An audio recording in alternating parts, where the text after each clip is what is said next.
नमस्कार, मनी मंत्रा में आपके साथ में मेहराज दुबे। आज बात करेंगे ऐसे बिजनेस की, ऐसे काम की जहां बहुत सारा मनी होता है लेकिन बहुत सारे रिस्पॉन्सिबिलिटी भी होती है। हम बात करेंगे आज बैंकिंग सेक्टर की।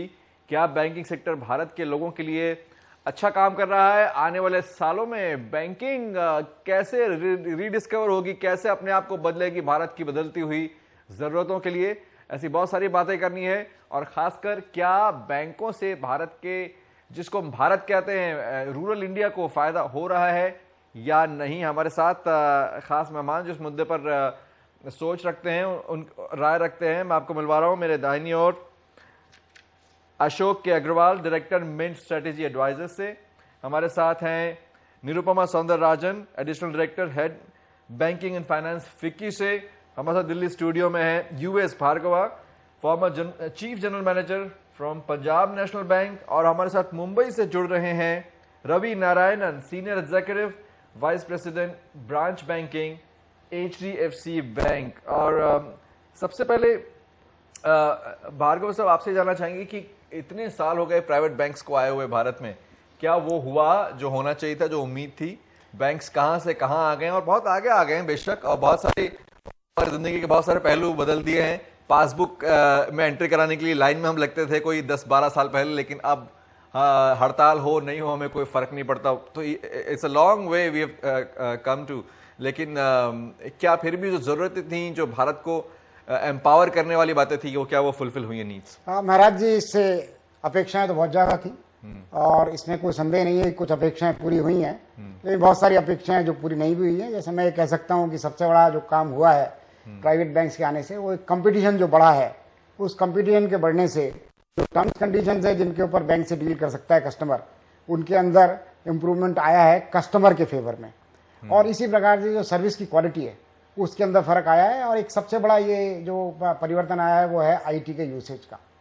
जो पहले मैनुअल बैंकिंग होती थी, पब्लिक सेक्टर बैंक जब काम कर रहे थे, तो उस वक्त जो IT के एब्सेंस के अंदर एफिशिएंसी नहीं थी, वो IT के यूसेज बढ़ने के साथ काफी ज्यादा एफिशिएंसी बढ़ गई है। लेकिन जो एक महत्वपूर्ण कार्य नहीं हुआ है वो ये है कि जो रीच बढ़ने वाली बात थी, बैंकिंग की जो रीच बढ़ने वाली बात थी, और ये उम्मीद की जा रही थी कि बहुत सारा पॉपुलेशन जो अभी बैंकिंग फैसिलिटीज नहीं ले पा रहा है, उनको भी बैंकिंग फैसिलिटीज मिलेंगी, वो फैसिलिटीज वहां तक नहीं पहुंची है, क्योंकि सारे बैंक्स कमर्शियली इंपॉर्टेंट सेंटर्स के ऊपर कन्फाइन कर रहे हैं। और कई ऐसे सेंटर्स हैं जहां पे कि ओवर बैंकिंग है, एक तरह से कह सकते हैं, कि जहां उतने सारे बैंकों की ब्रांचेस की आवश्यकता नहीं है। ऑन द कॉन्ट्ररी, जो रूरल एरियाज हैं जहां पर कि आज तक बैंकिंग की सुविधा पहुंची नहीं है, और उसके एब्सेंस में हालांकि देश एक रीजनेबल इकोनॉमिक ग्रोथ पिछले कई सालों में ले पाया, लेकिन उस एरिया में जहां पे कि बैंकिंग इंडस्ट्री नहीं पहुंची, वहां क्योंकि बैंकिंग की सुविधा अवेलेबल नहीं थी, वो लोग उस तेजी से नहीं बढ़ पाए जिस तेजी से बाकी लोग बढ़ पाए। रवि नारायणन, आप अग्री करते हैं? एक बहुत कुछ अकम्प्लिश किया है भारत में बैंकिंग सेक्टर ने, लेकिन रीच नहीं है, जहां पहुंचना था वहां नहीं पहुंचे हैं। आज भी हमारे देश में आधे लोगों के पास, and that means more than 50 crore of our population has no account, no bank account. हाँ, मैं भार्गव साहब से सहमति रखता हूँ, पर यह भी कहना कि हम बहुत दूर नहीं आए हैं, ये भी मेरे हिसाब से गलत होगा। हमने पिछले 10 साल में ही, मात्र 10 साल में ही काफ़ी बढ़त पाई है। अगर हम देखें कि कितने बैंकों ने कितनी शाखाएं सेमी अर्बन और रूरल सेंटर्स में लगाए हैं, उसी से आपको ज्ञात हो जाएगा कि कितनी बढ़ोतरी हुई है। अगर आप हमारी बैंक की देखें तो आज हमारी कम से कम 50% जो शाखाएं हैं वो सेमी अर्बन रूरल स्पेस में आती हैं। और जैसे कि आपको मैं एक मिसाल के तौर पे बताऊं, जम्मू कश्मीर की जो स्टेट है उसमें आप देखेंगे हम 15-18 महीने पहले सिर्फ 10 शाखाएं थी हमारी, 8 या 10 शाखाएं थी। आज हम वहां पे 42 हो चुके हैं और कम से कम और 25 शाखाएं हम खोलने की व्यवस्था कर रहे हैं। तो जो इंडिया और भारत की जो ये कश्मकश चलते रहती है, वो मेरे हिसाब से भारत के पलड़े की ओर बढ़ रही है और भारी हो रही है वो पलड़ी। और जहां आप भारत की देखेंगे इंडिया तो बैंकिंग, भारत बैंकिंग तरफ बढ़ी अशोक, इसमें क्या कोई जैसा भार्गव साहब कह रहे थे कि ओवर बैंकिंग कहीं हो रही है, कहीं जाए तो आपके कोई एक सेक्टर में, एक मार्केट में जाए तो वहाँ 6 इंटरनेशनल बैंक हैं और एक जगह जाए जहाँ आधे लोगों के पास अकाउंट ही नहीं है। देखिए, मैं इसको जो भार्गव साहब ने कहा था वहाँ थोड़ा सा जोड़ना चाहता हूँ। जब से ये प्राइवेट सेक्टर बैंक्स इंडिया में आए हैं 2000 से, पिछले 10 वर्षों में कोई सर्विस बहुत ज़्यादा इम्प्रूव नहीं हुई है। ये गलतफहमी है। इन्होंने सिर्फ कंप्यूटराइजेशन की वजह से, तो जो प्रोसेस नेशनलाइज बैंक्स में स्लो होता था, जैसे आपने कहा पासबुक लिखनी होती थी, तो पासबुक को लिए एक आदमी चाहिए था जो लेजर का पन्ना बदलता था और पासबुक को हाथ से लिखता था। आज वो कंप्यूटराइजेशन हो गया। ये बैंकों के अंदर डे बुक बनाते थे, जनरल लेजर बनाते थे, वो आज सारा का सारा प्रोसेस जो है वो कंप्यूटराइजेशन हो गया। नेशनलाइज बैंक्स की उस टाइम में एक प्रॉब्लम थी, क्योंकि यूनियंस का इतना स्ट्रांग होल्ड था, जो हर स्टेप कंप्यूटराइजेशन का लेना होता था वो उसमें रुकावट करते थे। उनकी डिमांड्स होती थी जो बैंकिंग इंडस्ट्री मीट आउट नहीं करती थी। But quality of service has not improved. आप इनकी क्वालिटी ऑफ सर्विस देखिए, इनका बैंकिंग का सिस्टम बदल गया इंडिया में। नेशनलाइज बैंक्स में जो इनका क्लर्क होता था काउंटर पे, उसको बैंकिंग आती थी, वो बैंकिंग के एग्जाम पास करता था, CIIB 1, CIIB 2।